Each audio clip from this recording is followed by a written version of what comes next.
Okay, so let's start. So today we're ready to begin a new lecture called Model Selection and Regularization. So this is a topic that I could have discussed right after our discussion on the foundation of learning. Because in our foundation of learning, we discussed the generalization performance selection. Our first topic is actually model assessment. Model assessment meaning let's take a look how good our model is, right? How to figure out how good a model is. That's called a model assessment.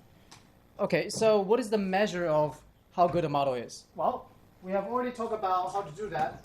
We can define our error term, right? So we measure how good our model is by the error term, and the error term is defined as expected loss function, right? So for example, expected y minus fx squared, okay? So this is a type of loss function, the L2, and we can measure in the underlying population, and to figure out what the error of our model is. Okay, so that's easy. Now, how do we do that in our data? Because this is the expectation. So in order to calculate this expectation, we have to use data, right? So if we do this, okay, if we do y minus n, I equal to 1 to n, yi minus fxi squared. So if we do this, using all our available data, that's called E-in, okay? Because that's the in-sample error. We're calculating the expected error using the data we have on which we train our model. That's called the in-sample error, right? We have already discussed the limitation of in-sample error. The in-sample error is oftentimes not the best estimate of the underlying out-of-sample, right? So if we call this E-out, then E-in is not the best estimate of E-out, because E-in is, we evaluate E-in based on this F that has been selected from a large H containing many, many hypotheses, right? Okay, containing many hypotheses. So once we do that, then the result is a larger generalization bound.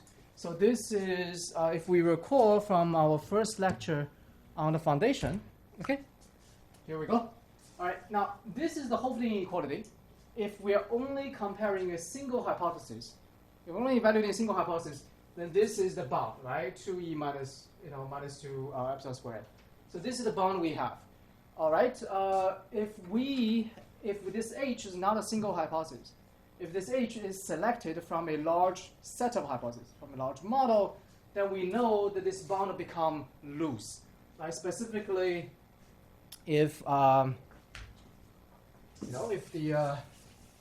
if our H is a finite, so if it's H1 to Hn, if it is a finite hypothesis set, then we know that this inequality becomes 2m, right?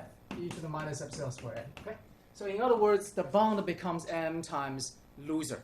Now, if this H is infinity, it's a set of it's a countably infinite set, then we use the VC dimension. But it's the same underlying idea, right? The larger the set that we pick our hypothesis from, the looser our generalization bound is. So how do we do, right? How do we do our best to evaluate how good our model is?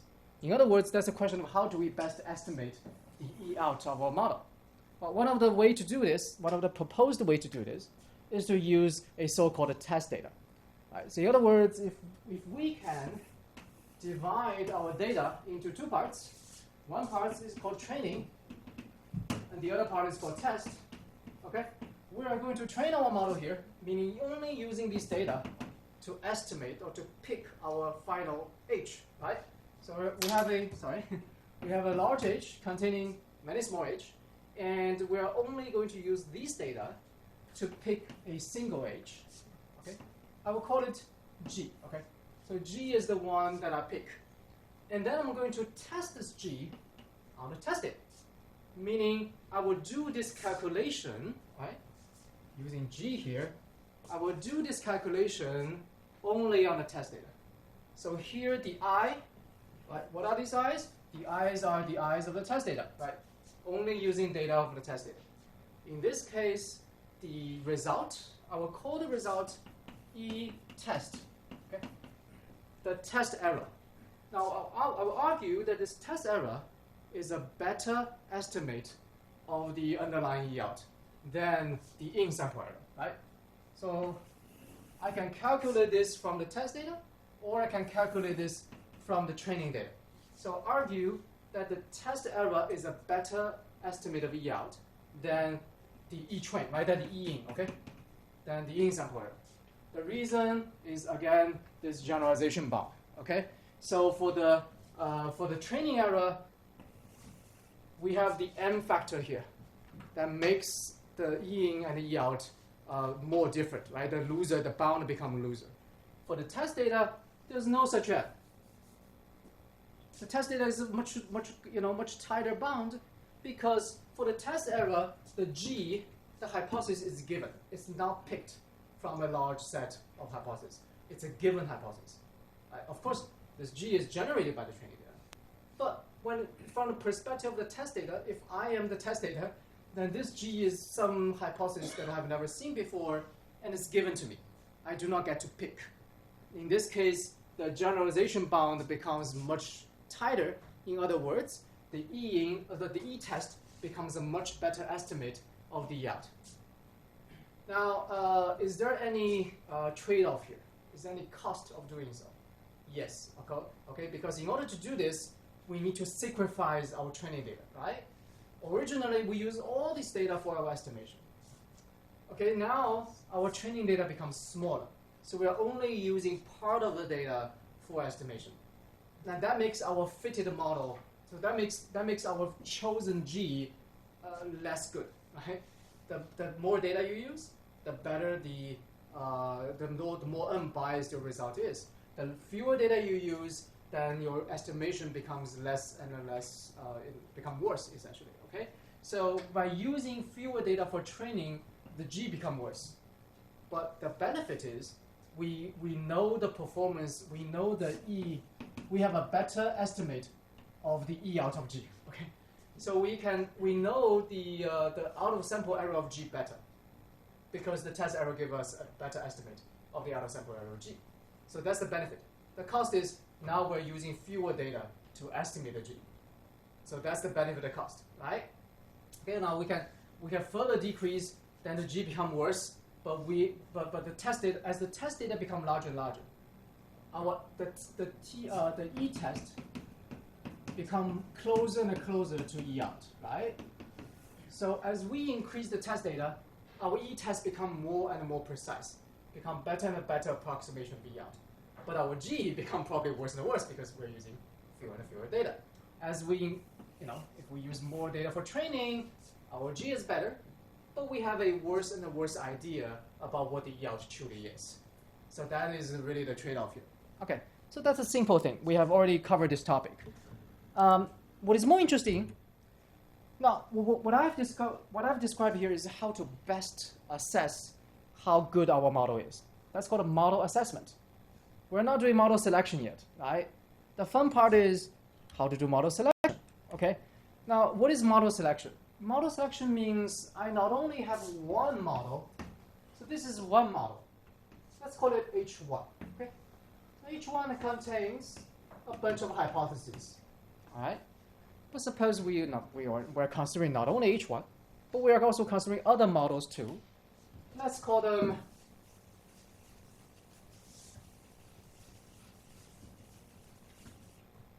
H2, H3, okay? All the way to, let me call it H, I call it M, N, O, P, Q, whatever. Yeah, okay? Let's suppose I'm considering L different models. Now, each model is a bunch of hypotheses. Think about each model as a bunch of H. To make things more concrete, you can imagine H1 to be maybe a linear model, right? You can imagine H2 to be a polynomial model. H3 is a logistic model. H4 is a piecewise constant model. Many models. And the goal is try to decide, given a data set, given something look like this, what is the best model to do it? Should we use a linear model? Should we use a polynomial model? Should we use a cubic model? Should we use a piecewise constant model, right? Which model should I use? That's the question of model selection. To do model selection, how to proceed? Well, the question here, the one way to do it is to use all the training data, right? Just use all the data, estimate all the age on the data, and then see which age give me the smallest E. So I estimate the linear model. What is the E in, right? What is I estimate polynomial model? What is E in? See which one gives me the smallest E in. If you have done linear regression, you look at R square all the time, right? So oftentimes you will compare different regression models. Some regression contains more number of variables, fewer number of variables. These are different complexity models with different R square. If your principle of doing data analysis is to pick the largest R square and call it my best model, then that's what you're doing here, right? Because the larger the R square, the smaller the E in. It's the same thing. Okay, but this is not the best approach. And the reason why this is not the best approach is that, again, E in is a lousy estimate of E out, right? We all know that. And the second thing we know is that as our model become more and more complex, the E in will always will never rise, right? It will go down and down and down. And of course, it's not always the case that the more complex model, the better, because the underlying E out almost always shows a pattern like this. As we increase model complexity, the E out will first decrease and then increase. We know that we should try to find a point where the E out is minimized. And you cannot find this point by looking at E in, because E in will always decrease when the model becomes more complex, right? So this is not the best approach. What should I do? Well, I could do this, okay? I could, what I'm going to do is I'm going to, using this approach that we have just described, but I'm going to make it slightly a little bit more complicated.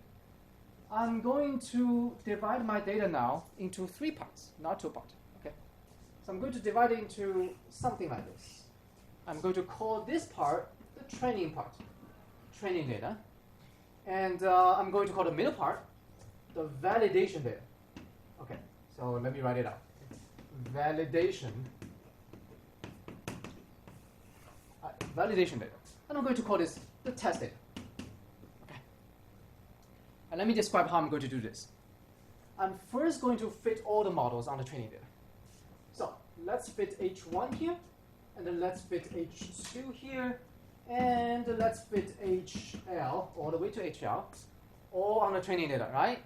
Now after this fitting, I'm going to select, because from each model, I'm going to select the final hypothesis. So H1 will give me, out of the training data, the H1 will give me G1, H2 will give me G2, HL will give me GL. So I end with L different final hypotheses, right? So these are hypotheses that are picked from the training data, from the model using the training data. Okay? Now, basically, I'm going to fit this model by minimizing the E in on the training data. So that gives me G1 and all the GL. Now, my second goal is to pick a G out of these LG. Okay? I'm trying to decide which G is the best G for this data. And to do that, I'm going to use the validation data. So validation data is, again, a number of data points that these G have never seen before. It's just like a test data, okay? You can think about this validation data almost just like a test data. So I'm picking the G using the training data, and I'm going to fit this G on the validation data, because these are the data that these G have never seen before, okay? I'm going to fit it here, fit it here, fit it here, all right? And then I'm going to pick the G, so this process will give me a G star, okay? I'm going to pick a G star out of these LGs using the validation data, not using the training data. And I hope people understand the reason why. Imagine that GL is more complicated than GL minus 1. It's more like, imagine that from 1 to L, we have increasing complexity. Then if I use the training data to pick the best model, I will always pick the most complicated one, okay, GL. That doesn't serve our purpose. I want to test the performance of these models on the data they have never seen before. And using these data to pick the best G star. Okay? So using the training and the validation data, I can pick out the best G star. All right, so it sounds like we're done. Why do we even need the test data? Okay, do people have an idea why do I need the test data here? So I have already successfully picked the best hypothesis, right? I picked the hypothesis I want. Do I even need the test data? Maybe I don't need it. Well, some cases you do. It's true that you may not need it in some cases. Think about here, right? Think about the situation I just described. That I have a, I'm going to divide here. I'm going to divide my data into training and a test. And I said,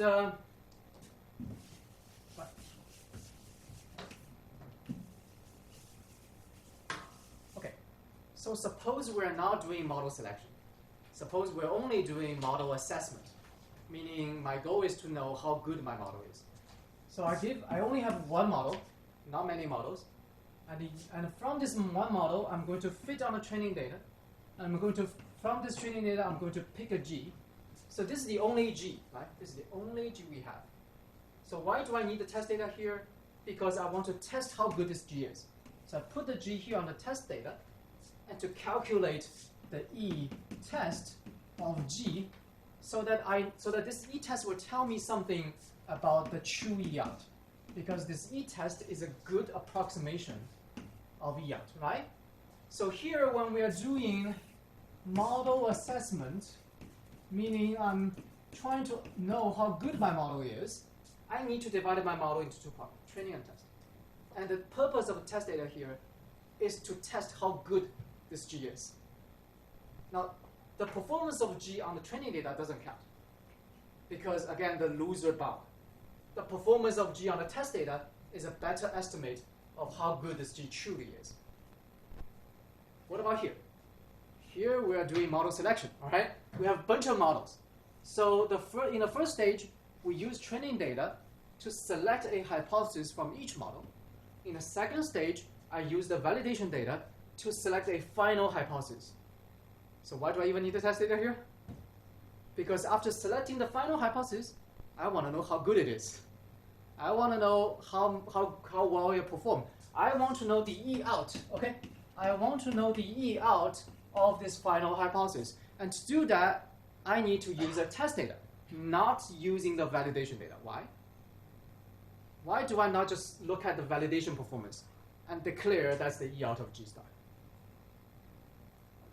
Because in the validation stage, also think about how we generate this G star. We generate this G star by comparing the performance of these LGs, right? These L hypotheses. We pick the hypothesis that best fits the validation data from these L ones, okay? So you can think about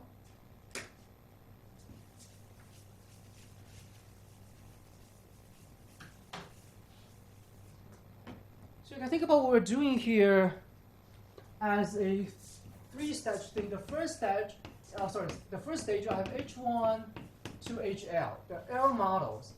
And using the training data, go through the training data, it will give us a new hypothesis set. Okay, you can think about now we have a new hypothesis set, H star, that contains G1 to GL, okay, right?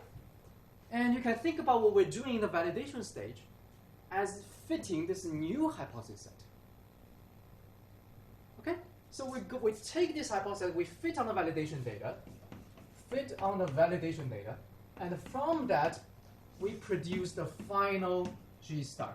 So the final G star is picked by looking at which one of these ones perform best on the validation data. But if you think about it, this is just exactly the same thing that we're doing here, where we're fitting a hypothesis set and pick one of them, right? So if that's the case, then the performance of G star on the validation data should also not be trusted, because it is also picked from a hypothesis set. The generalization bound contains L, right? Correct? Remember the generalization bound we were talking about, the bound is smaller than 2 to the e to the minus squared n, right? Here we have L here because L is the number of hypotheses we're picking from. So it's also a loose bound. So in order to further improve the bound or give us a better estimate of the true E out of G star, I need to again test the performance of G star on data it has never seen. Okay? Because the validation data, this G star has already seen it. We specifically picked the G star out of these L hypotheses to fit the validation data. So it's already an optimistic G star out there for the validation data. So we again, in order to, the most objectively, unbiasedly estimate the E out of G star, we need to test it on the test data again to give us a best idea of how it performs. Okay? So that's why I'm dividing my data into 3 parts. And you can think about the estimation procedure as a 2-stage procedure right now. In the first stage, we fit a bunch of models, and each model will give us a fit, okay, a final hypothesis. In the second stage, we let these L hypotheses form a new hypothesis set, and we're fitting this new hypothesis set on the validation data. And from that, we picked our final G star. And then we are done, okay? The final G star is already picked. But in order to assess, how good it is, meaning in order to estimate its E out, we need to use the test data again. And I'm applying G star on the test data to truly know what the E out of the G star is. That is called the training, validation, and the test approach. Right? Training, validation, test. Okay? 3-stage thing, and in the end, we produce our G star and assess its performance. Okay. Now, in general, there's typically this kind of sentiment that it's helpful to think about data as being pure and contaminated, right? Many people like to think about it that way. If a data set the general rule is if a data set has been used in the learning process, in the estimation process, then you can think about it as being contaminated in the sense that whatever it produces, okay, is specifically fit on those data so that the final hypothesis picked by the data is optimistic. It's an optimistic bias, meaning it is specifically picked to fit those data points. And in order to avoid that optimistic bias, we need to test it on data it has never seen before. It's the same underlying principle, right? So here, we have a 2-stage thing. In the first stage, we fit these models on the training data. So once we do that, the training data is contaminated. So we should not use the training data to evaluate these hypotheses. So let's go to validation data. We use the validation data to look at how good each hypothesis is. And then we pick the best out of them. And when we do that, this data set also is contaminated. So the final hypothesis we pick, okay, we should evaluate it using, again, something that has never seen before. Some data has never been contaminated, and that's our test data. Okay. All right. Now, oftentimes, this L, right? So here, I'm talking about a sort of a picking from a finite number of models. So L may be, let's say, 10. So in this case, I'm picking out of 10 different models. But as we'll see very quickly, many learning algorithms, many models, the L is almost continuous. We can have a continuous number of models. So this is no longer discrete and finite. We have an infinite number of models, and we're going to pick one of them. Okay, we'll see very soon. When L is a continuous number, okay, we often call this L the hyperparameter. Hyperparameter. All right. Let me give you an example.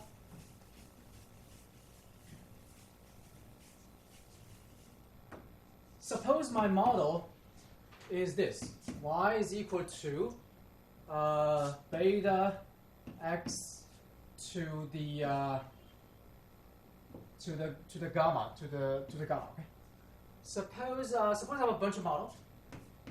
H1 is y equal to beta x to 1. Okay, H2 is y equal to beta x squared, H3 y equal to beta H third. You get the idea. Okay. Now, for this model, if I fit this H1 on the training data, it will give me a beta hat. Okay? Beta hat is picked from this model. If I fit this one, it give me another beta hat. This one give me another beta hat. Then I have a bunch of beta hat. Which one is best? Well, depends on the validation data. So then what I'm going to do is I'm going to go to the validation data. I'm going to compare how good the model fits versus how good the model fits versus how good this model fits on the validation data. And then finally, I'm going to pick maybe one of the beta hat. Okay, this beta hat will be chosen as the final model. This H2 will be chosen as the final model as a result of validation. So what are the parameters we're estimating here? We're estimating a different beta, right? For each model, we are estimating the beta. So beta is the parameters we estimate in the first stage. In the second stage, I'm just picking one of the models. But what if the model is continuous? What if I define the gamma model, right? So I have a continuous number of models. Each model, each gamma, is y equal to beta x gamma. Now this gamma can be anything, right? 1.23, 3.46. This gamma can increase. I can make it go from, let's say, 0 or even negative numbers all the way to, say, infinity even, right? So this gamma can continuously change. Each value of gamma represents one model. Can I do that? Okay, so I have a continuous number of models. Now what I'm going to do is that for each model, for each value of gamma, let's fix gamma, okay? For each value of gamma, I'm going to estimate the beta. So that's done in the training stage, okay? Now what I get is I get many, many beta hat. Each beta hat corresponds to a specific gamma value. So I basically have infinite number of beta hat. Each beta hat is a different model, a different gamma. So what I'm doing in the validation stage then would be to pick one of the models. You can think about that as trying to fit this gamma hat, okay? Right? So in other words, in the end, what do we want? Suppose I tell you that model is a beta x gamma. Suppose I tell you this is my model. What we want is beta hat and a gamma hat. Now, the procedure I just described can be thought of as using the training data to first fit beta hat for each different gamma value, and then use the validation data to fit gamma hat, okay? To pick out the gamma hat. Because we have two parameters here, right? Now, in this case, the gamma is called a hyperparameter. So beta is a parameter, and the gamma is a hyperparameter, meaning that we fit beta first for each value of gamma, and then we fit gamma. And in the end, we have everything. Now, of course, you say, can I just do both at the same time? Can I just fit beta and fit gamma, at the same time using the training data? Yes, many times you can, okay? But often other times you cannot. In the cases you cannot, we separate them into two stages. In that case, we use the training data validation data. Right? There's no reason preventing you from doing the single stage as well. Although in many cases, we'll see that we need to do this in two stages, so that we divide them in training and validation, and finally to assess the performance of the final hypothesis, we use the test data to do that. Let's take a look at an example. All right, this is some very extremely simple data set that has been used in millions of textbooks, many textbooks. So this data set is on cars. Right? This is the horsepower of different car brands. These are the miles per gallon. In general, there is an inverse relationship. Okay, the larger your horsepower is, the fewer miles you travel. It's more energy intense. It uses more energy, so that the fewer miles per gallon you travel. The problem is, how do we use a model to describe this relationship? Do we use a linear regression, a linear model like this, or do we use a polynomial second degree? So this blue line is second degree, or do we use a degree 5 polynomial? Which model describe the relation between miles per gallon and horsepower the best? How do we do that? Right? That's a model selection problem. Okay, so let's try it, right? What I'm going to do is I our data set contains 392 data points. So the first thing I'm going to do is going to divide it into two parts. Okay, I'm going to divide it into a training data, and I'm going to divide it into a validation data. I'm not going to have a test data here. Okay? For this exercise, we're not going to have a test data. We're only going to have a training and a validation. Why? Because in this case, I'm not going to assess how good the final hypothesis is. I just want to pick one final hypothesis. I'm not going to estimate its final E out. If I want to estimate its E out, I need a test data. Otherwise, I just pick the best one, right? So let's do the simple example of just trying to pick one. So in this case, I divide my data into training and a validation. Half and a half. So I'm sampling out of the 392 data. I create a random sample of 196, using them as a training data. And then I'm going to fit the miles per gallon MPG, run a regression, a simple linear regression of MPG on horsepower, using only the training data. And let's do it, okay? And and then I'm going to what I'm going to do is I'm going to generate prediction, and I'm going to see how well my model performs. So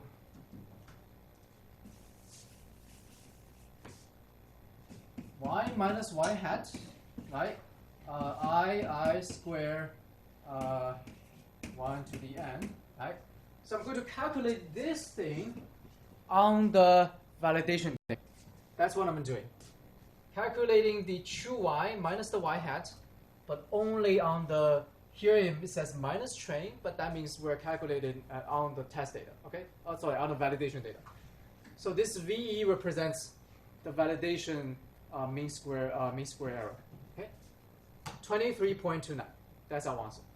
So that's how good the linear regression model perform on the validation data. Let's go to let's do this in a loop, okay? Because one by one is too time consuming, and also I want to save my slides, right? The number of slides. So I'm going to say, okay, let's go from I to 1 to 5. I'm going to fit polynomial of degree 1, degree 2, degree 3, all the way to degree 5.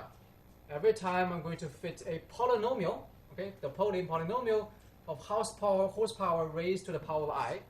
The I goes from 1 to 5. And every time I'm going to fit my model on the training data, and then calculate its error on the validation data. And this is the result. Okay.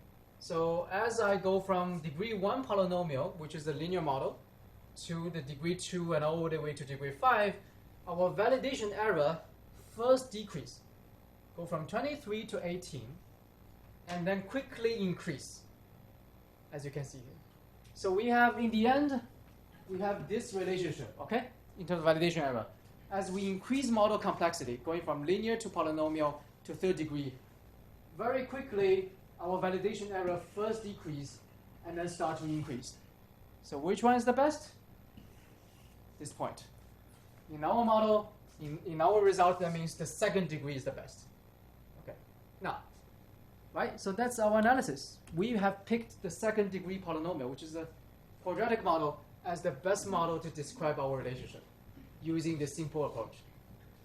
Now, is this my final estimate?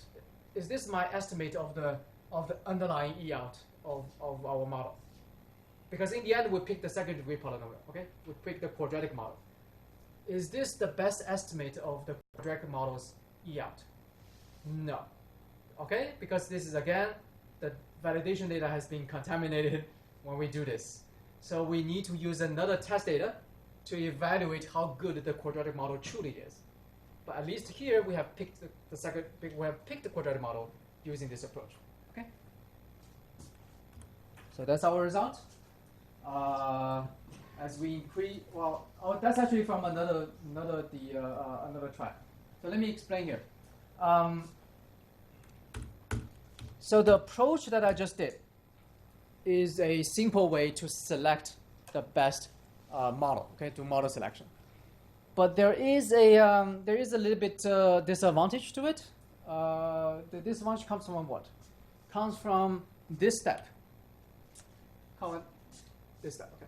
So what I'm doing here is I have 392 data points. It's not a big data, okay? It's a pretty small, limited data set. And I'm taking half of the data set as validation and half as the training. But it turns out if your data is not big enough, if your data is not large enough, then this random selection has a lot of impact on the final performance, like on which model you finally pick. Okay? Because if I happen to pick right? So let's see. So if I have this data set, okay, so this is my data set. Now if I randomly pick some data out of it, it really depends on the random selection. If these points, right? If these points happen to be selected for validation and the other points happen to be selected for training, versus if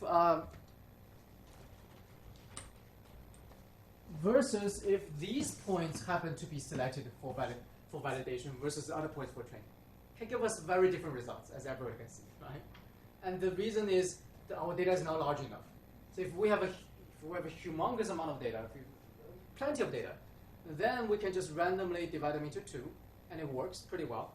If our data is not plenty, then every time you randomly select some data points into training versus validation versus test, it will give us somewhat different results. In other words, this approach is not stable, right? It's not stable. Here is, we just, in our simple simulation, in our simple example above, we select degree 2 as the best polynomial. But it turns out that if you run it a different time, like run it again, just randomly split again, it will give you something like this, in which the degree 10 may be the best. So every time you run it, it gives you kind of very different, right? Because we can plot this. So this is the degree of polynomial. This is the validation error. According to this one, it looks like degree 10 or at least degree 7 is the best. It's not degree 2. According to some other times, degree 2, like according to this one, degree 2 is definitely the best. So every time you randomly sample, you do a random sampling, it can give you a very different curve, right? Very different results. And you end up picking very different kind of models. So that's not good. It's too unstable, all right? What can we do? That's the question. Is there any way to make our results more stable and robust and to a random sampling, right? Because here the fundamental problem is random sampling, that every time we randomly sample some test data or validation data or training data out of the original data, the random sampling creates kind of very different looking kind of training data set versus other data sets, then our results will be very different. All right, so what can we do, right? Well, here's a very extremely simple idea, which is I am just going to do, remember, each of these lines come from a different try at random sampling. Every time I randomly sample into a test data versus training data, or training data versus validation data, I get a different results. So how do we do? Well, the extremely simple way to do is I'm going to just go to average them. Okay?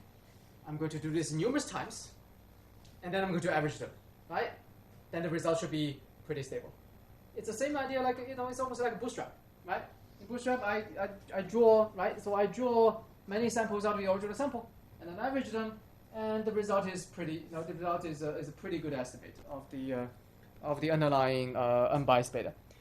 So that's right. So that's a simple idea.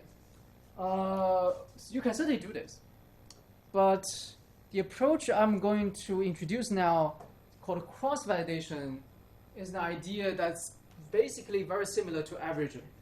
But the cross-validation is a little bit smarter than that. Okay, it's a more structured approach. Here is how cross-validation works.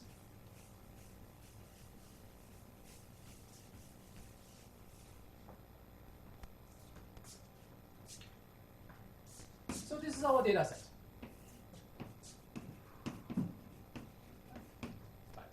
So like I said, one way to make our results more stable is that I generate training and a validation, or let me just say test, okay? Test or validation, whatever, right?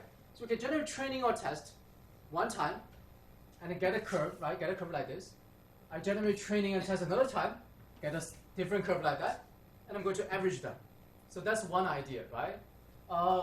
The cross-validation idea is very similar to this, but it does so in a more structured way. So here's what cross-validation does. Given the original data set, I'm going to divide it into, let's say k equal to 5. Okay? Then that means I'm going to divide it into 5 parts.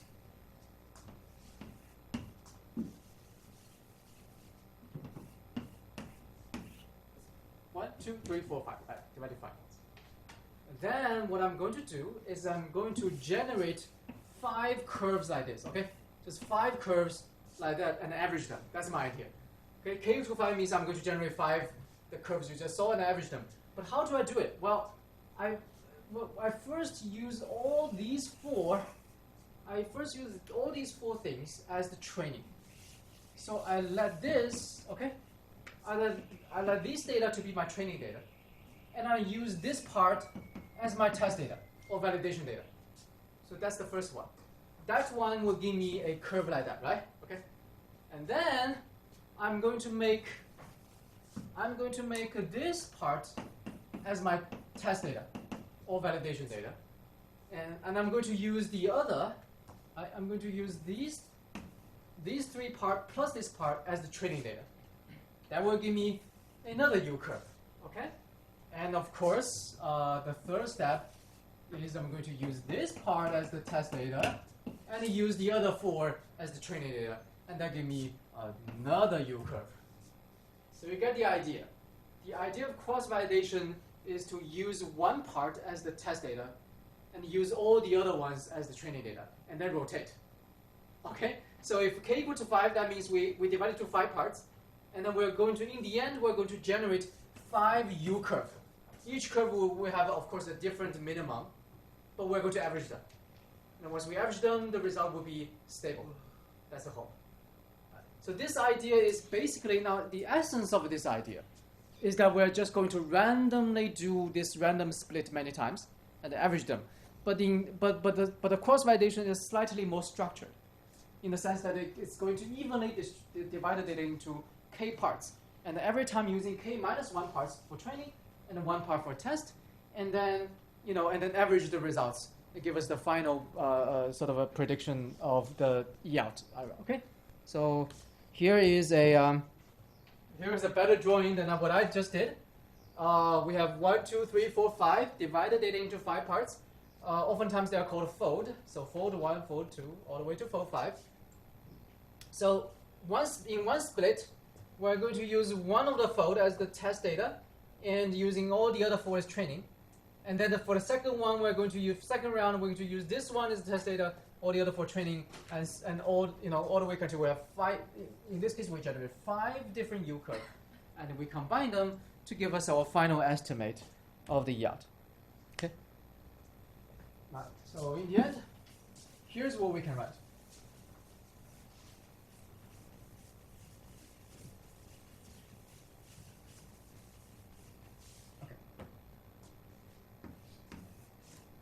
So let's see, I divide it into 5 parts.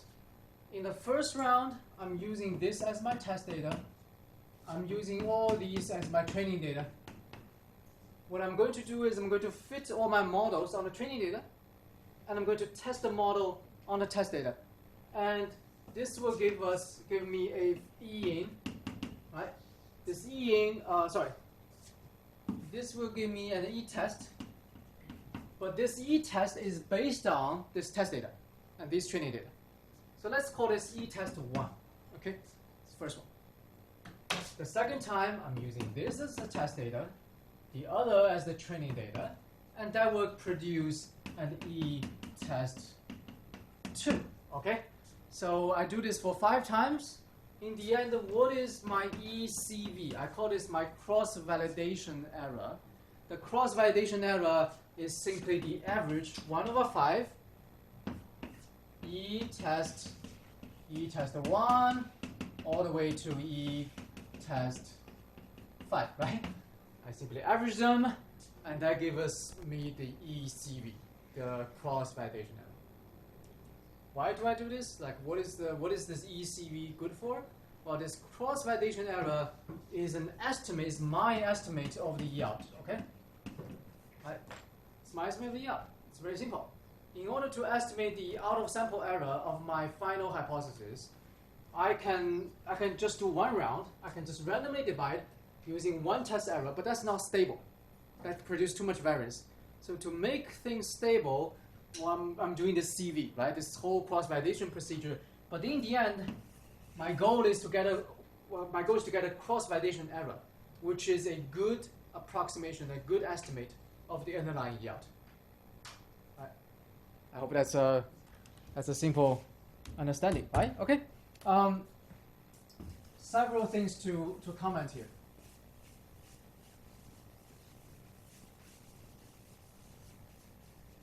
The first comment is the procedure looks simple, and what is the benefit of doing cross-validation?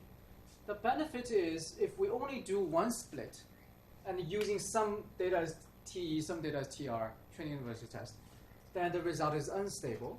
If we do many times, the result is more stable, right? So that's the first benefit. The second benefit is this. When we are doing a single random split, let's split the data into TR versus TE. If we're only doing a single split, I said there's a trade-off.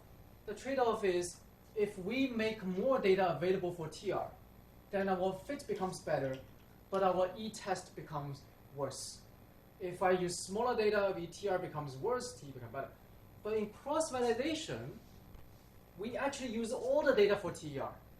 And we use all the data for TE, right? Because by rotating, in the end, all the data have been used. So we maximize the amount of data we use. You can think about this as economizing, right? Our most economic way of doing things is we use all the data. We just reuse them, right, in different rounds, and that maximizes the ability of for us to produce a best fit and also to produce a best estimate of the underlying E out. Okay, so that's the second benefit. All right, but there's a trick here. The trick is this: when I'm doing a single random split, the E-test has a very nice sort of easy to understand interpretation, which is this. I have an H. I use this TR to help me pick a G, and I use the TE to evaluate this G. So this E-test is the E out of my G, right? It's an estimate of E out of this hypothesis. Okay? It's easy to understand. All right. Now, what about what we're doing here? Okay. Look at here. When we're doing cross-validation, every time we rotate in every round. So in the first round, I use this as T and this as TR. So if I fit the H, right? So if I fit H on this data, it's going to give me a G like this, and I'm going to use this C to evaluate G. Now in the next round, I'm using this as T, and I'm using these data as the training. If I fit TH on these data as a training data, do I get the same G? No, I'm going to get a different G. Okay. So in the end, what I'm doing is I'm averaging all these E-tests, but each E-test is actually the test error of a different G, and I'm averaging them. So I'm averaging the test error of different models, not the same model. Okay. Right? So in that case, the final cross-validation error, yes, it's going to be the estimate of the E out of the final hypothesis I pick, but we should always be careful because it's actually the averaging the different models. It's not the single model, right? It's not the test error of a single model. Okay. Now, finally, what I'm going to do here is this. How large should this t be? Or in other words, how large should k be? If I pick k equal to 5, that's what you're doing, right? K equal to 5. But can I make k any other kind of numbers? Can I make k 100, 1,000, or maybe just 2, right? Yes, of course, we can make k anything you want. All right.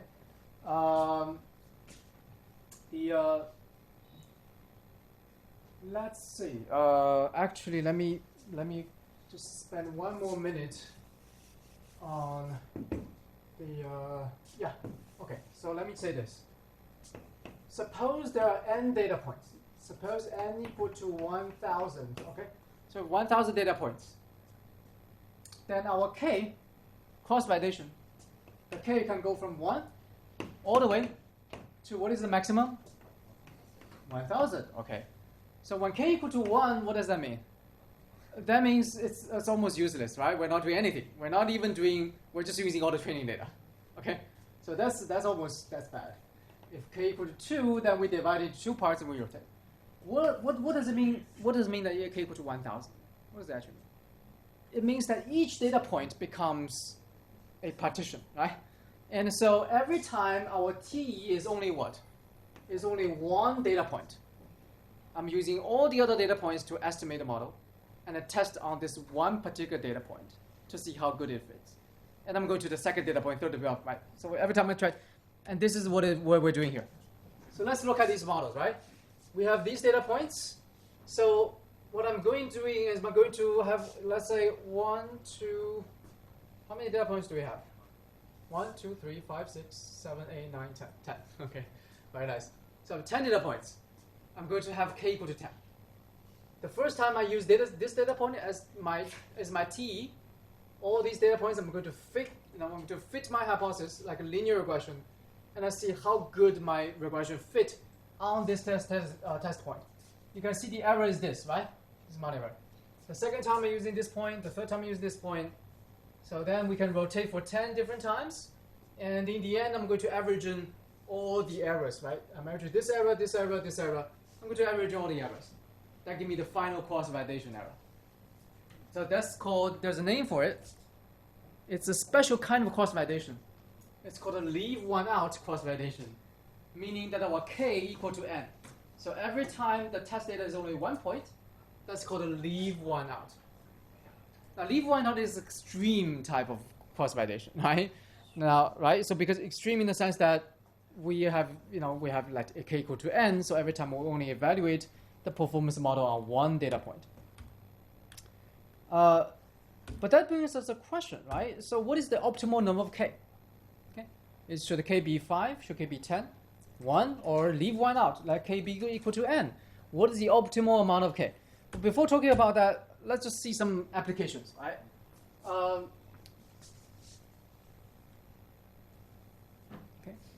So here's here's what we do for leave one out, using. Let's go back to the MPG horsepower example. Okay. So in this example, I'm creating in the coding here, I'm creating a random sample. I've divided my data into 2 parts, training, validation, and I'm calculating let power go from 1 to 5. I'm calculating all the validation errors, right, from 1 to 5. But this, and I say, okay, let's pick number 2, because number 2 is best. But this is only based on one random split, right? Like I said, this is unstable. So let's do cross-validation. Now, to do cross-validation, let's first do leave one out, okay? So for leave one out, what I'm going to do is I'm going to fit the model on the let's see. I'm actually using the boot package. So here's a nice function called CVGRM that helps us do the cross-validation. So what I'm doing, so here is leave one out the cross-validation error, and you can see that this is the one. So the error here again goes from degree 1 to degree 5. For the 5 polynomial models. Now, here, using the same function, if we specify k equal to 10, that means we're doing a 10-fold cross-validation, meaning we're going to divide the data into 10 different parts. So this is the results I get. Okay? If we do not specify anything, if we just leave them out, then this function will automatically do leave one out. So these are the leave one out results. This is the this is the 10-fold cross-validation result, right? And you can. So here's the thing. If you look at leave one out cross-validation, this is the curve we get. Degree of polynomial versus the cross-validation error. So what we're doing here is we're plotting the cross-validation error against the degree of polynomial. So which one is the best? It looks like maybe number 7 is the best, right, according to this, right? No longer number 2. But number 2 is pretty close too, okay? If we do 10-fold cross-validation, then we generate curve like this. But the 10-fold cross-validation can be done many, many times as well. Because every time you do a 10-fold cross-validation, it's going to give you a slightly different 10-fold partition of the data. Do people understand? Right? Yeah, so the 10-fold cross-validation give you, if you do the 10-fold cross-validation many times, it will give you many curves, just like what we see here. But if we do L-low CV, the leave one out CV, you can do it many, many times, but every time it will give you exactly the same curve. Do you know why? Why? Because why? Because there's no randomness in LOCV. LOCV, there's only one partition possible, which is every data is a partition, right? Every data point is a partition. But if we do 10-fold CV, every time you divide the data into 10 parts, it's kind of random. If you divide data into n parts, there's no randomness. So every time it will give you the single curve. Okay? So there's still some, if we do 10-fold CV and you do many times, there's still some variance. But compare the variance here with the variance that we see before. With the variance here. It's night and day, right?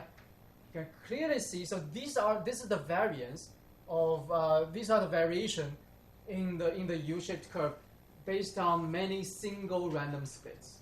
But if we do a CV, like a 10-fold CV, you can see that the variance has significantly decreased whenever we try it many times. Okay? All right. So let's discuss which one is best, right? The optimal choice of K. How many partitions do we need to break down the data, right, when doing cross-validation? Well, to do this, we should think about a trade-off. What is the trade-off of L-low-CV? What's the benefit and the cost of L-low-CV? For L-low-CV, every time we only pick one data out, okay? Just one data point as the T. And then we use all the other data as TR. Now, the implication of that is that our model, okay, so the model that's fit on TR is pretty precise, right? Because we use all the training data, almost all the training data available. So the G that we produce using almost all the data we have is a pretty good estimate, right? Certainly better than if we use this amount of the data as T and the rest as TR. So we use more data to pick our G when we use LOCV. Now the bad thing about it is that all the estimate. So let's take a look. When we are doing let's say k equal to 3. Okay, suppose k equal to 3. I'm dividing my data into 3 parts. 2 parts as training. This part is T, right? That's the first round. The second round, this is T, and these are the TR. These are TR. So when I do this, every time the G that's generated from the TR is going to be pretty different. Remember we said that in doing cross-validation, we're actually averaging different kind of data, different kind of models, right? So I fit the H on these 2 parts, and to give a, if I fit my H on this part and this part, that will give me a G. If I fit my H on this part and this part, that will give me a different G. So these G are actually pretty different. So in the end, I'm averaging over pretty different models. But for L-low CV, I'm using this this one data point as t, all the others tr, or I'm using this one data point as t, all the other data as tr. If I do this every time I fit my h on the tr, the g it produces will almost always be the same. Everybody agrees? Because I'm almost using the same data. The difference is only one data point. Okay? So in this case, if every time we just change one data point, the model is almost always the same. So in the end, I'm averaging over exactly the same model. You can think about that. So that has some bad implications. And the bad implication is this actually makes my final LOCV result actually highly unstable. Now here the unstable has a different meaning than the unstable we just talked about. When we talk about unstable before, like here, I mean if you do many times, if you do this tenfold CV many times, each time is going to produce a different curve, right? We're talking about this kind of stableness. But LOCV will always give you only one curve. Okay? So there's no unstableness here. But when I mean unstable, I mean suppose I have a different data set that's drawn from the same underlying data population, but I just take another data set out. And I do LOCV on that data set. That can give you a very different curve than this one. The reason for that is once I give you a different data set, okay, if you do LOCV again, then every time I only take one data point out and use all the other data, then every time again I'm producing almost the same kind of G. And this G is the G that almost the same as the G if you fit this G on the entire data. So if I give you one data set, if you give another data set, if you give another data set, so this is the underlying population.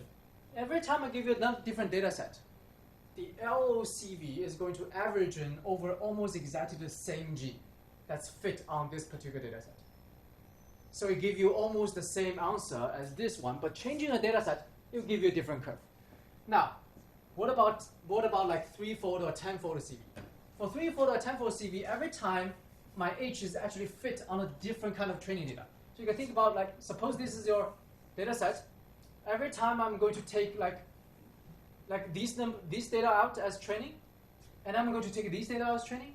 I'm going to take these data out as training, right? So I'm going to generate many different type of training data, and I'm averaging them. The end result will be a G that's more stable. If people can understand this point. Okay?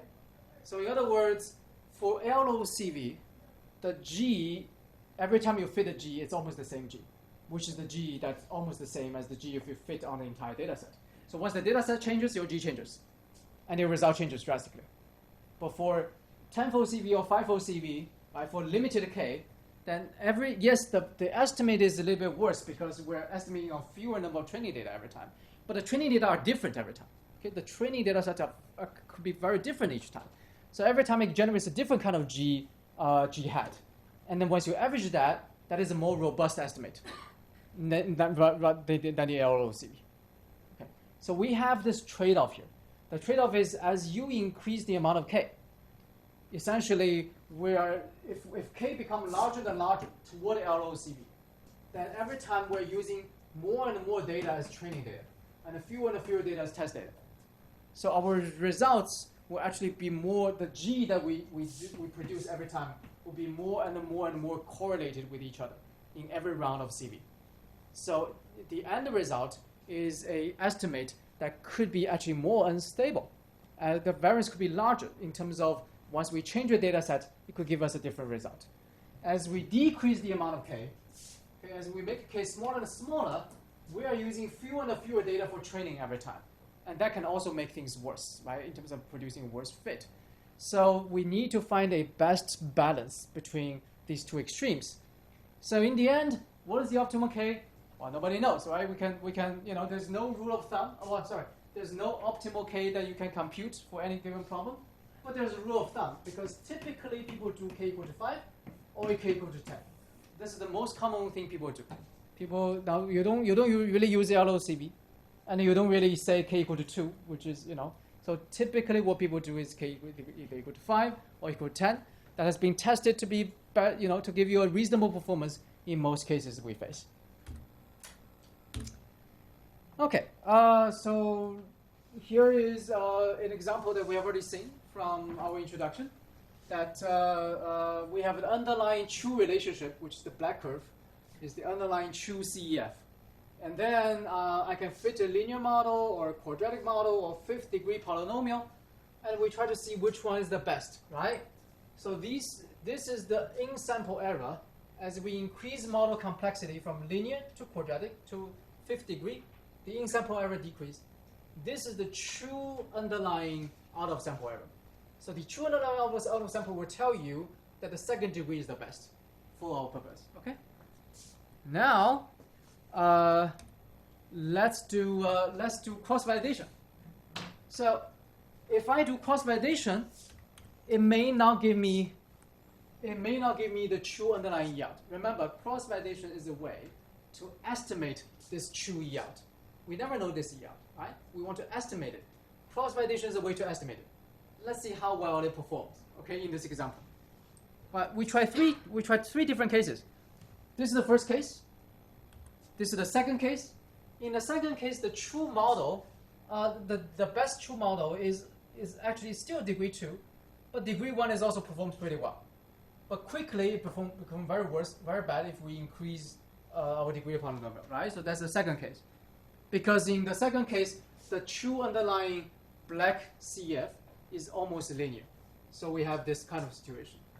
In the third case, all right, the true underlying black CF is very nonlinear, so linear perform very bad. And then once we go to degree 2, it's still the best, but degree 5 is not that bad either, right? So you have this relationship. And it turns out that if we do cross-validation, the black dashed line is L log CV, the orange line is tenfold CV, but they're almost the same, okay? It's very hard to tell them out. So these are the cross-validation results. This blue line is the true underlying yield. So this is the true underlying yield, this cross-validation, true underlying yield. Now we can see from this simple simulation, this is just one simulation, is that first of all, the cross-validation error and the true error can be quite different, okay? It's not we may not really truthfully estimate the underlying yield. But if we are going to pick the best model based on the cross-validation error, then based on this cross-validation error, we pick this model, which is degree flexibility equal to something like 8, right? Based on the true underlying yield, we'll pick this model. But as you can see, if we pick this one, then it's not that bad either, right? In terms of the true underlying error. Okay. Here's the same story. Using cross-validation, we pick this model. We should have picked this model, right? This is the optimal based on the underlying true error. But even if we pick this one, the true underlying error is not really that big. And we're still pretty good, okay? Same story here. The moral here is the CV error, the cross-validation error, could, it may not be that close to the true error, but if we pick the best model based on the cross-validation error, oftentimes we're getting a pretty good result. So in other words, we can use cross-validation error to help us select the best model. That's the model here. All right. Okay, so let's see. Same story here. We can use cross-validation not only for regression but also for validation. For classification. So we have these two different classes. We're going to separate them. The purple line is the true underlying Bayes classifier, meaning based on the true probability, we are going to classify them using this classifier. Now this black line is our model. So this is a linear model, quadratic model, right? More nonlinear models, and we can similarly do something like this, where so here the black line is the tenfold CV, the blue is the training error, and this is the true one. So this is the true model, the true underlying yield.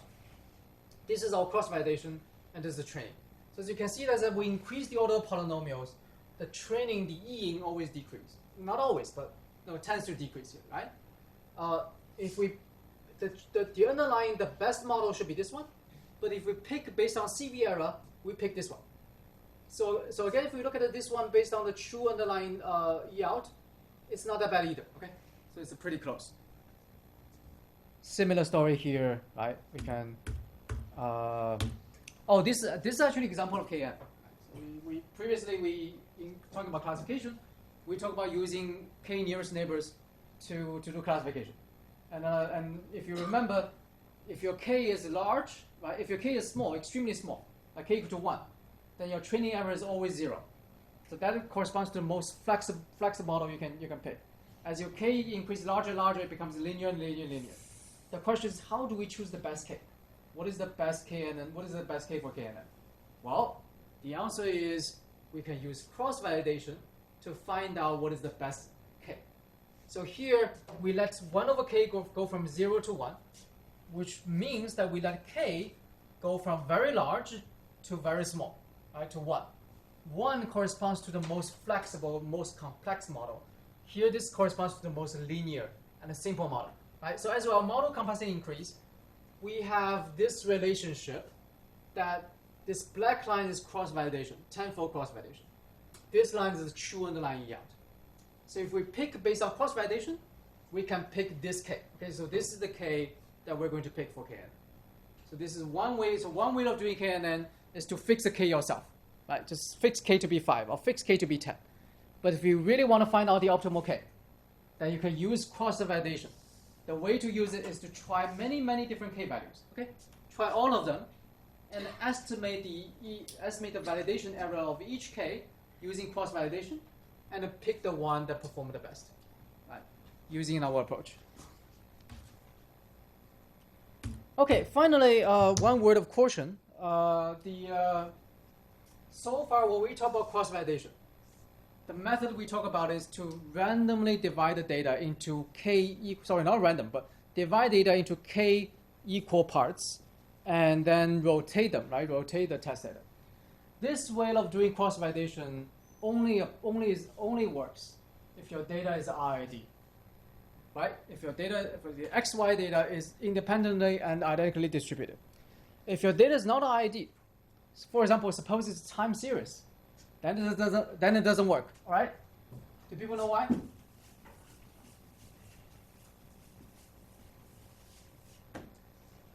So if my data looks like is IID, that means the data everywhere is all independently distributed.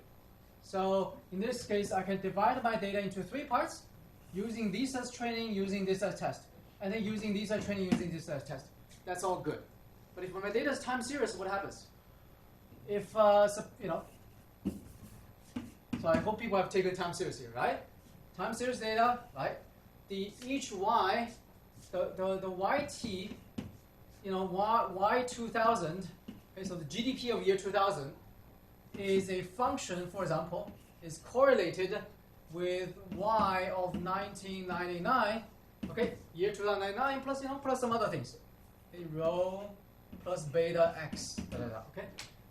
So in time series models, each data point is correlated with the previous, in terms of time, with the previous data point. So if y2000 is here, in order to explain y2000, I need to use the data on y1999, right? So in this case, can I fit the data on this training and then just use it to predict the data here when y99 is not even in this data set? Can I do that? No, you can't. Can I then fit the data on these 2 parts and predict here? Can I fit the data on 2000 and use it to predict y1999? No, you can't. Okay? So the cross-validation scheme that we just described do not apply to structured data like this. This is called structured data. All right. Now the IID data is the simplest case we have. So if your question is how do we do time series data, okay, how do we do cross-validation?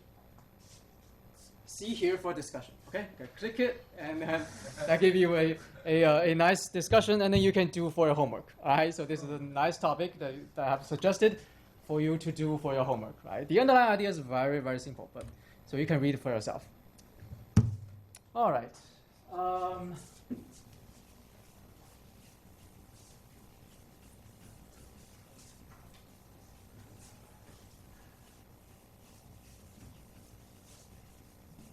So, cross-validation sounds good, but there is one drawback of cross-validation, which is you need to compute that, and sometimes the computation can take extremely is pretty intensive, right? So every time you want to do cross-validation, you have to divide your model. You have to divide your data into k parts, and then every time, right, k parts, training here, test here, and training here, test here, etc., etc. You need to repeat it. You need to repeat the process for k different rounds. Now, what if your model is a very complicated model? So that fitting the model on one data set takes a long time. Suppose it takes 1 hour to fit your model on the data set, on a single data set. Then use cross-validation. We have to do this k times, right? So in the end, what you're doing is you're spending k hours to do this whole thing, all right? Okay, you do k equal to 24, then the entire day is gone when you do a single cross-validation. So cross-validation can be very expensive if your model is very complicated to do, okay? It takes a long time to compute. So in that case, can we find some way to save time? Avoid doing cross-validation, and still find out a way to help us better estimate the out-of-sample error, the E-out. Is there any way to do that? Well, there's a classical way to do it to avoid doing cross-validation, which is using something we call the information criteria. So let me explain. Okay, the information criteria is a simple way for you to guess what the out-of-sample error is, or use as a criteria for model selection. So the information criteria begin with, to talk about information criteria, let's begin with 4 models like this, which we call them the nested models. Nested model means one model is larger, one model contains this one, right? Model B contains model A, model C contains model B, model D contains model C, right? Because every time we start from the simplest model, model A, y is a constant. Model B, constant plus x1. Model C, constant plus, well, I'm sorry, model C does not contain model B, but model C contains model A, right? At least. So there's x1, and finally model D is x1, x2. So together, right, they form a sort of a complete set of linear models we can have when we have 2 variables, okay? We call model A the null model, right, because it doesn't contain anything. We call model D the full model. If we're only considering x1, x2, 2 variables, then model D is the full model. Well, you can say we can also, you probably are saying that we can also include the interaction term for x1, x2, right? Let's not consider that, okay? Just null model and x1, x2, or x1, x2. So the goal here is to pick one of them. I'm trying to select one of the models that best describe my data. What should I do? Well, one way to do is cross-validation, okay? So you estimate each model. For every model, I'm going to do a cross-validation to use the CV to estimate its its E-out, and then I'm going to pick the model that has the least, smallest cross-validation error. That's one way to do it. The second way is to rely on something called AIC and BIC. How many people have heard of those? Right? No? Nobody? I think, so this is, okay, I see some people raising their hands. Okay, so AIC, BIC, many courses talk about them, especially in traditional intro statistics course. AIC and BIC are called information criteria. They are a criteria that help us pick the best model without doing cross-validation. You can think about that way. Right. Now, AIC has a very simple formula. Remember,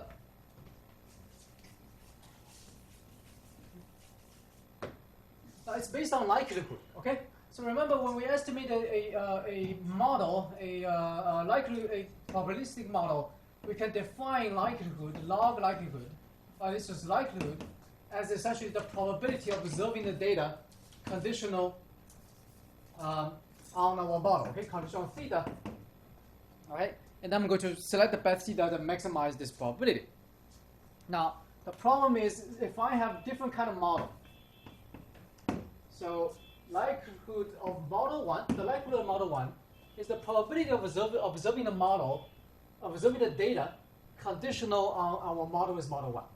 The likelihood of model 2 is the probability of observing the model data conditional on our model is model 2, right? So these are the likelihood. I can maximize the LM1, if I maximize the likelihood for model 1, that gives me one fit. If I estimate, if I maximize this, that gives me another fit. I can always pick the model that gives me the highest, the maximum likelihood. But again, that's not the best. Because if we try L different models, I should just use H, but anyway, you get it, model M, H, whatever, right? So if I just pick the model that has the highest maximized likelihood, then again, I'm always going to pick the most complicated model. Because it's always the case that most complicated model will give you the best in-sample fit, right? So that's why we need to do cross-validation to give you a better idea of the out-of-sample error. But the AIC has a simple rule here. The AIC says, yes, we should maximize the likelihood. Now, when we maximize the log likelihood, it's the same thing as minimizing the minus of the log likelihood, right? Okay, maximizing, minimizing negative. So the AIC says, yes, we should minimize the negative log likelihood, but not just the likelihood. I should minimize the minus of likelihood plus 2p. What is the p here? P here is the dimension of x. So I'm regressing y on x, and x is x1 all the way to xp. Okay, so p is how many x variables we have. So the AIC says this should be the thing that we minimize, not just the negative likelihood, but the negative likelihood plus 2p. What does it mean? What? Why do we do this, or what does it mean? It means that it's not true that the bigger the likelihood, the better.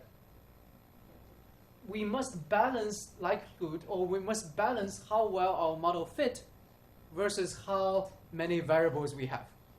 The larger, the more variables we have, the better or worse. The better or worse is AIC. So if P is large, meaning we have many variables, does it make things worse or does it make things better according to the AIC criteria? It makes it worse. Why? Because AIC says we must minimize this thing. So the larger the P, the worse. So in other words, what does AIC say? AIC says we must find a model that, number one, fits well, so that L is large. So this is one small, right? Number two, as small as possible. Okay? Don't have too many variables. Right? So in other words, you can think about this 2p as a what? As a penalty. This 2p is a penalty on model complexity. Okay? Remember, how many p we have, like how many x variables we have, is a measure of the complexity of a model. The more x variable we have, you're throwing more variables, your model becomes more complex, is more flexible. So this EIC penalizes your complexity. The more, if the L stays the same, if your likelihood does not change, but your model becomes more complex, then according to AIC, it's worse. You are making things worse.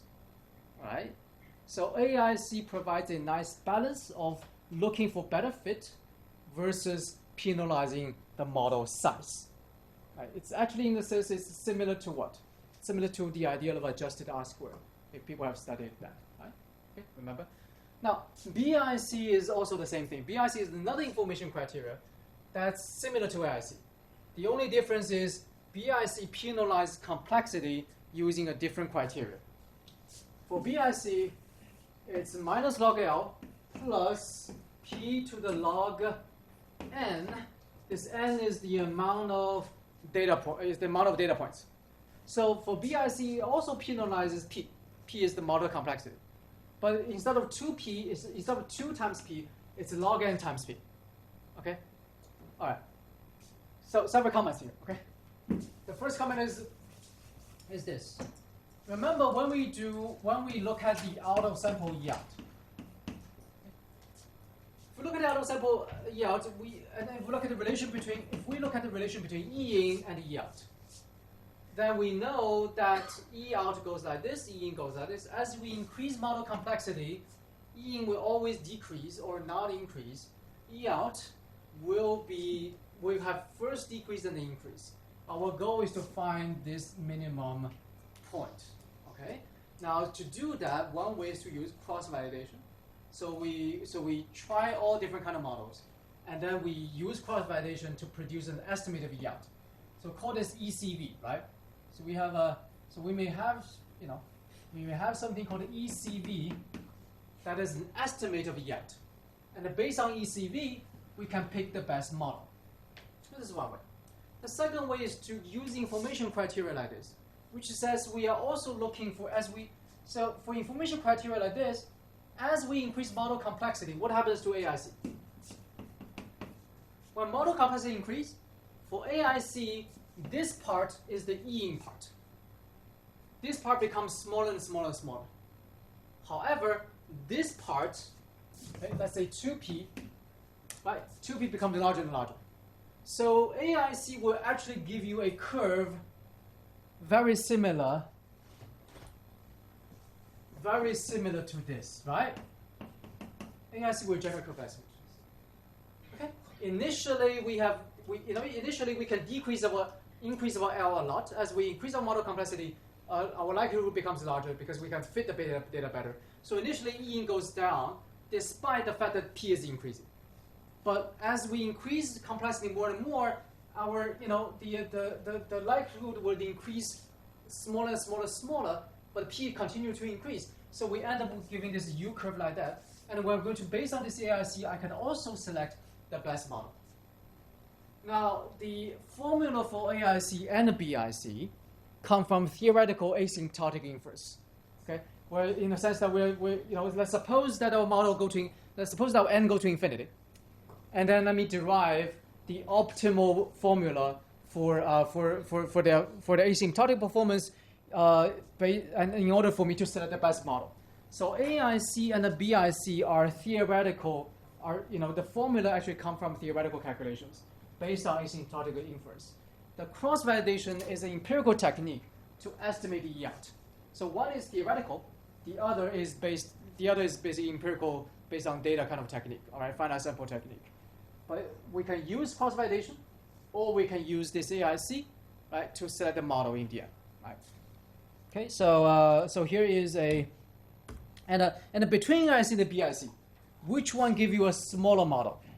The AIC will typically give you a larger model. The BIC will typically give you a smaller model. Why? Because log n is typically larger than 2. Okay. Now, of course, you have extremely small data, but no, log n is typically larger than 2, meaning that BIC penalizes complexity more than AIC. So typically, BIC will give you a smaller data in the end, a small model in the end. All right. So let's see. Okay. Here we have a simple example. Again, doing the MPG versus horsepower. So I'm going from degree 1 to degree 5. Every time I'm regressing, I'm doing this polynomial model, and I'm going to calculate AIC, BIC. The calculation is extremely simple. Here you just use AIC model, BIC model, and they give you the results, right? So this column is AIC, this column is BIC. According to AIC, again, as we go from degree 1 to degree 5, decreases first, and then start to increasing. So for AIC, model 2 is the best. For BIC, it decreases first and decreasing. So in this case, both AIC and BIC will pick the second degree polynomial as the best model you should use. Okay. All right. Do we still have time? No, we don't have time anymore. All right. So let's finish today, and I'll continue on Thursday. Okay. All right.